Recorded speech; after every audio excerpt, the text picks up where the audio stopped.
everyone, and welcome to another RBM Online interview. We're joined today by the health economist Mark Connolly, who's now based as a consultant in the USA and academically based at the University of Groningen in the Netherlands. Mark's spent most of his career investigating the economics of assisted reproduction. And that's what I'm talking to him about today. The demographic crisis that we're experiencing, the decline in fertility rates, have given a sort of added impetus to the case for funding IVF and whether ART could make a difference to the demographic crisis that we're now in. The argument that Mark has made in a commentary in RBM Online quite recently is that there is a fiscal benefit to ART, which would balance the immediate cost. Of course, that is not the only argument here. And quite recently, I suppose, we've had to shift our thoughts in terms of the rationale for supporting funding IVF. Of course, the original arguments were moral, that individuals, couples, had a reproductive right, which IVF would help fulfill. And that is still an argument today. And that's the point that I'd like to make with Mark right now and ask where we stand in terms of the arguments in favor of state-funded IVF. Thank you, Simon. And thanks for pointing out that maybe the focus of arguments has transitioned over 20 years, and I've been working in this field for just over 20 years.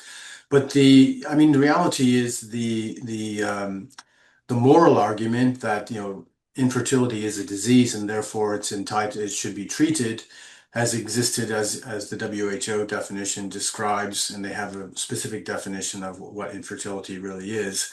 But the reality is the fiscal argument, which I have kind of focused on, and maybe more and more people are starting to pay attention to, has always really been there. The reality is, if you look back at European policy documents, even 20 years ago, they were already talking about a sort of a warning over demographic issues that were going to come to Europe and other parts of the world. And no one really sort of paid attention, although these demographic and European Commission documents clearly illustrated that there was a shrinking population. So I think increasingly, I think I agree with you that in the early years, it was always a moral argument about the sort of the emotional issues of being infertile and not able to fulfill your childhood, your family formation ambitions. But the fiscal argument was always there, but maybe less relevant. And now it's probably becoming more pertinent to today's environment that we live in. And since those early days, what's been the main objection to reimbursed or state-funded, nationally supported IVF? I think there are a wide range of issues, but I think as an economist, there's only so much, resources are constrained, right? And you have to set priorities. And so often, health services are dealing with the current health problems that, society faces, and infertility perhaps doesn't get the sort of recognition as, it's more important than perhaps some types of cancers might be. So in the end, when they're allocating resources, perhaps less money is being allocated to assisted reproduction. It's really, I think it's often just an affordability issue. But there's, with that in mind, perhaps if you think about, maybe there are some technologies that are in the public interest that are beyond the individual health needs. Yeah. Because there is perhaps maybe assisted reproduction should not be funded entirely by the health service. Maybe the decisions should be, Treasury should be more involved in deciding certain technologies, because I think they would perhaps value assisted reproduction quite differently than perhaps a health service might. But you've argued, for quite a few years now, that there is a financial gain, an economic gain from IVF, from ART, and from the additional people that ART might generate. Yes, exactly. I think this is, I mean, in the end, every individual or every child that's born in any country, the government, there is a sort of a, whether they're naturally conceived or through assisted reproduction, they will have a fiscal life course that child will follow. They will be educated, they will be access to healthcare in their early health in their prime, and then over time, of course, they will transition to the workforce and start to contribute to the economy and pay taxes. So in general, in all the countries we looked at, every individual generates a positive net fiscal gain for society. So naturally conceived or ART conceived will have a positive gain. So it just makes intuitive sense that the governments, they have to tax you at a rate that will actually pay for all the services that everybody else is going to be consuming. But there are very few countries that appear to take that view. I mean, we're aware of Denmark or Belgium, just one or two countries where they do support assisted reproduction, but the majority don't. And I mean, why should that be? Is it purely a question of cost then, that they don't recognize that the short-term cost is not balanced by the long-term gain?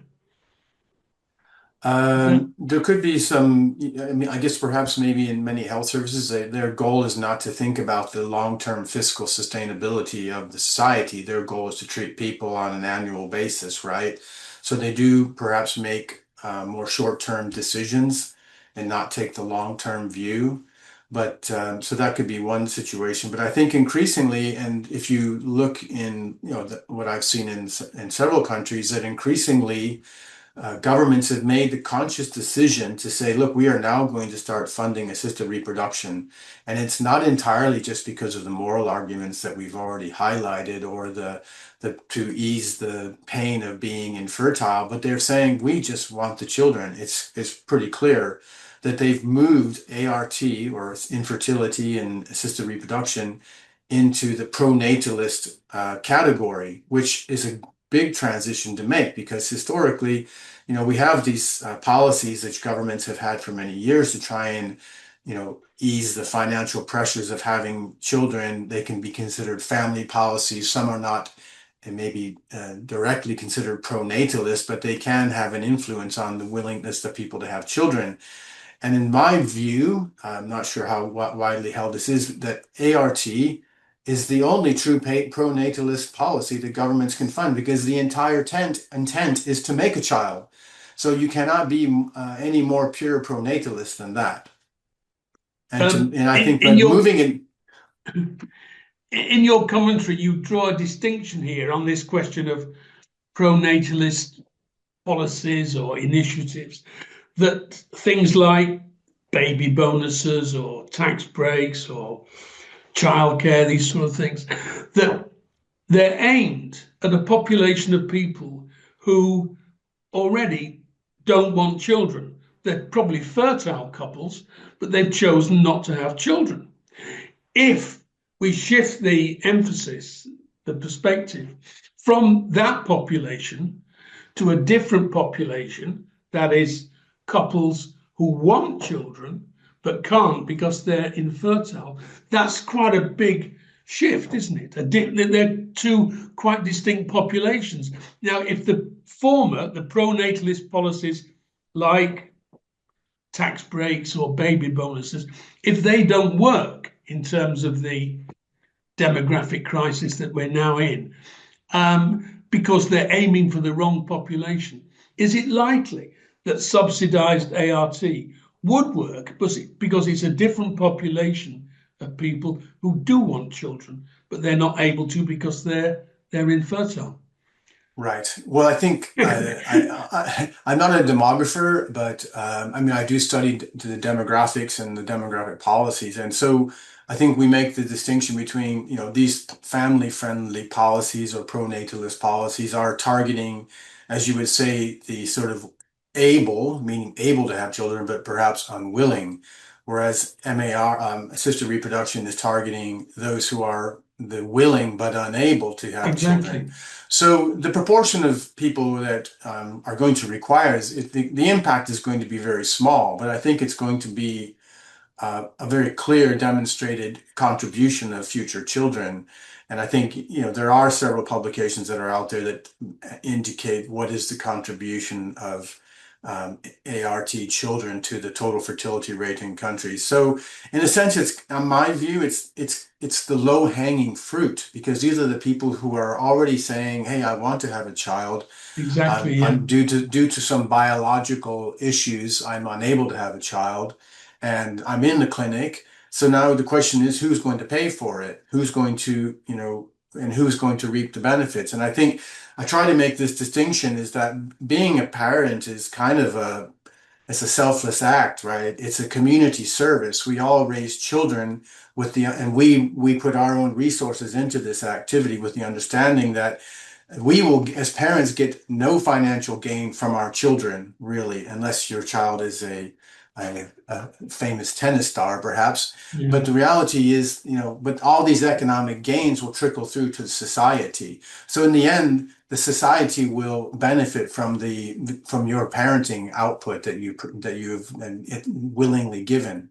And so I think this is a thing that people need to change the perception, which I try to say, is that infertility, I think, has always been treated as a very private matter. We treat it as something that it's in the clinic, it's hush hush, it's only that couple's problem. But that's not true at all, because there are studies and even from Treasury departments, if people are unable to have the children that they desire, and the cohort of children in a year is smaller because of infertility, that means the children that are born are going to face a higher tax burden, because there are fewer taxpayers in the society to pay at some point in the future.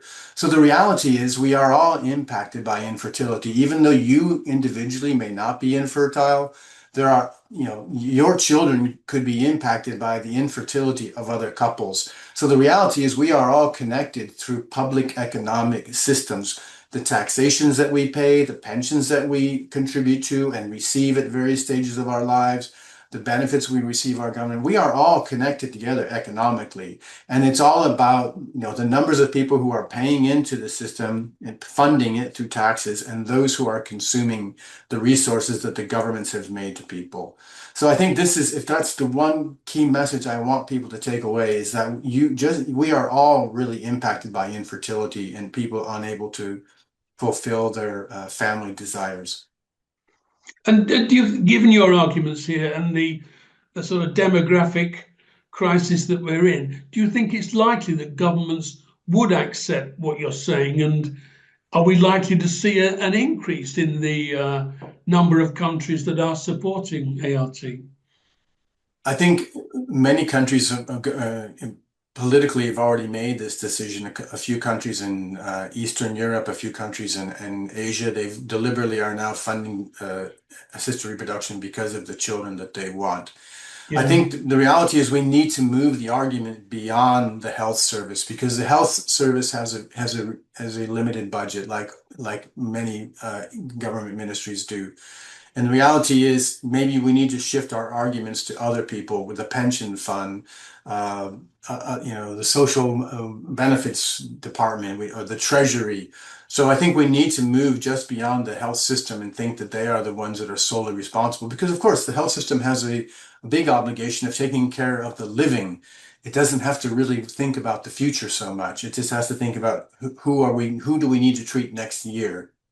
Yeah, and Mark, this is my final question. If one assumed that there was this greater uptake of subsidized, state-supported ART, do you think it would make a difference to the demographic picture that we now see? I mean, I've seen estimates that there have been 20 million IVF babies since the first. I mean, that's a lot of children, but would it actually, in the shorter term, would it make any difference to the total fertility rates that we're seeing?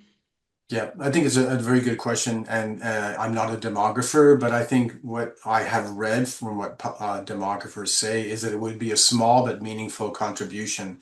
In the end, every child, it becomes fiscally positive for government.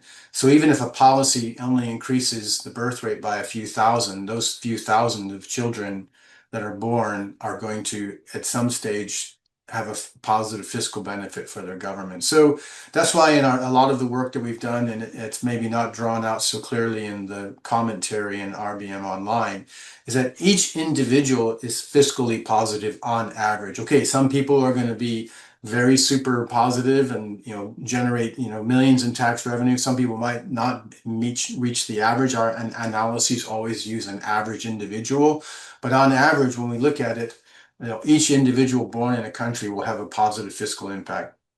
So that's kind of the simple message that we like to deliver. I guess the argument you're saying is how many children could be born? How big is the effect going to be? Or how could they change fertility rates? If we see them now languishing below 1, or even I don't think it's south. I don't think it's not gonna move the needle that much, but I think it could move TFR by a 0.1 or a 0.2.